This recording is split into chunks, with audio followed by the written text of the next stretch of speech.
கன்னி ராசிக்கு இந்த குரு பயிற்சியில ஒரு சில விஷயங்கள் மிகுந்த யோகத்த கொடுக்கும். முதல்ல சொத்து சுகத்துல தான். வருமானம் அதிகரிக்க போகுது. குடும்பத்தில் ஏற்பட்ட பிரச்சனைகள், பிரிவினைகள் ஒன்று சேர்க்க இந்த பகவான் காத்திருக்கார். சனி பகவான் 7ல வந்துட்டாங்கன்னு பயப்பட தேவையில்ல. ஏன்னா, குரு பகவான் குடும்பஸ்தானத்த பார்த்துட்டார். அப்ப 7ல இருக்கிற சனிங்கிறது பார்ட்னர்ஷிப் குடும்பத்த பாதிக்கப்படுறதில்ல.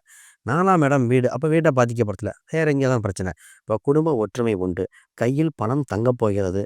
வரவேண்டிய பணங்கள் வருகிற சூழ்நிலை உண்டு. வாய்ப்புகள் அதிகரிக்கும். வேலை பளு இருக்கும். ஆனா வேலை நிச்சயம். பொதுவா வேலை இருக்குமான்னு நினைச்சிட்டு இருப்பாங்க. வேலை உண்டு. வேலை பளு அதிகரிக்க போகுது. பொறுப்புகள் குடுத்துருவாங்க. ஆனா வேலை ஜாஸ்தியா இருக்கும். இந்த ராசிக்கு கொஞ்சம் 2 மிக்ஸ்டா இருக்கும்.